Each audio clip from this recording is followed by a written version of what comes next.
দুইটা ভয়ঙ্কর পাপের কথা বলে দেই। এই দুইটা পাপে যারা আসক্ত হয়ে আছে তারা তওবা করে ফিরে আসলে পরেও সারা জীবন তাদেরকে এটা সাফার, কথা বুঝতে পারছেন? তওবা করে ফিরে এসেছেন মনে করেন, তারপরেও আপনাকে সারা জীবন এই পাপের ফলটা ভোগ করতে হবে। এক, মাদক দ্রব্য দীর্ঘদিন সেবন করেছেন, তওবা করেছেন, ফিরে এসেছেন, আল্লাহ হয়তো মাফ করে দিয়েছেন, আল্লাহ পাক মাফ করে দিয়েছেন, বাট আপনি আপনার দেহের যে ক্ষতিটা করে ফেলেছেন তখন আপনি যদি বিয়ে করেন আপনি স্ত্রীকে সন্তুষ্ট করতে পারবেন। দুই নাম্বার হচ্ছে এই যে গোপনে যুবকরা যে পাপটা করে, মাস্টারবেশন, যেটাকে আমরা বলি হস্তমৈথুন, এই পাপ যেসব যুবকরা করছে বা করে এবং অ্যাভেলেবেল এই পাপটা সবাই করে, কারণ এখন পর্নের যুগ, পর্ন দেখলে তো আর কোনো উপায় নাই, তখন তো এই পথেই যেতে হতো, নিজের উপরে নিজেকে জুলুম করতে হতো। যারা হস্তমৈথুন অভ্যস্ত হয়ে গেছে এরা যদি তওবা করে ফিরেও আসে, শরীরের যে ক্ষতিটা হয়েছে এটা পূরণ হবে না। এখানে আপনার দেহের ক্ষতি, আপনার মস্তিষ্কের ক্ষতি, আপনার পরিবারের ক্ষতি।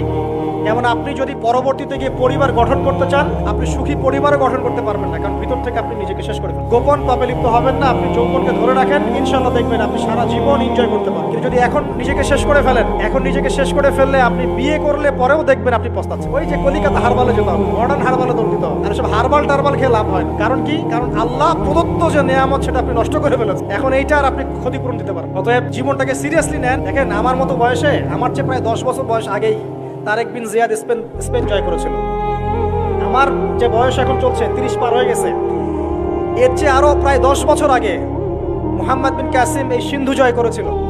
এখন যে ইসলাম আপনি ভোগ করছেন এটা তাদের ফল, তাদের এই জিহাদের ফল। তো এখন আমাদের এই যে 20 বছর 30 বছরের যুব সমাজের দিকে তাকায় দেখেন, একবার তাকায় দেখেন, চেহারাগুলো একটু দেখেন, চেহারা দেখেন, এক একটা চেহারা দেখেন, চেহারায় নূর নাই, নষ্ট হয়ে গেছে, নামাজ নাই, চোখগুলো বসে যাচ্ছে, কারণ সারা রাত জেগে থাকছে। ওই যে টিকটক টিকটক টিকটক সারা রাত, হ্যাঁ সারা রাত ফোনে, সারা রাত গল্প গুজব। রাত্রেবেলা দেখবেন, রাত্রেবেলা শহর যেন জীবিত হচ্ছে, রাত্রেবেলা ক্যারাম খেলে, রাত্রে লুডু খেলে, রাত্রে এটা করে, সারাদিন ঘুম, সারাটা দিন ঘুম। আপনি কি জানেন সারা রাত কে জেগে থাকে, সারা রাত কে ঘুমায়, আর সারা দিন কে জেগে থাকে? সারা রাত জেগে থাকে কুকুর এবং সারাদিন ঘুমায় কুকুর। আর দেখবেন আপনি বিড়ালকে দেখবেন, ও কিন্তু রাত্রে ঘুম এবং দিনের বেলা সে অ্যাক্টিভ।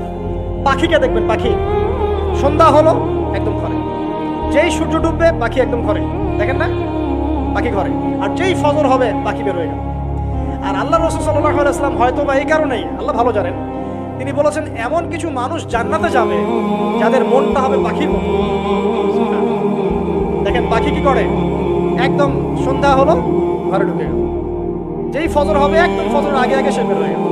তো পাখির মতো হওয়ার চেষ্টা করে, পাখির মতো লাইফস্টাইলে আছে, এবং সে সারাদিন পরিশ্রম করে রিজিকের জন্য, করে না?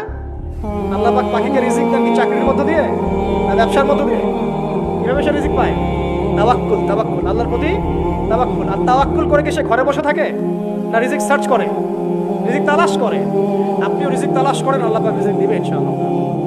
প্রিয় যুবক ভাইরা, আল্লাহর ওয়াস্তে তওবা করেন।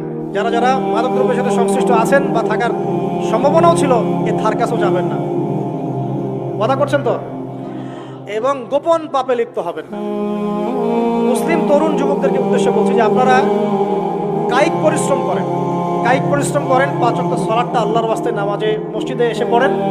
বেশি কিছু করতে বলছি না ভাই, আমার কথা শোনেন, বেশি কিছু করতে বলছি না, আল্লাহর ওয়াস্তে 5 ওয়াক্ত নামাজটা মসজিদে পড়েন, পারবেন না?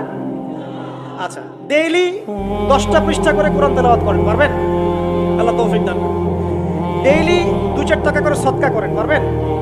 আচ্ছা, প্রত্যেক দিন কিছু দাওয়াতি কাজ করেন, আমর বিল মারুফ, সৎ কাজের আদেশ করবেন, নাহি আনিল মুনকার, অসৎ কাজে নিষেধ করবেন, পারা যাবে?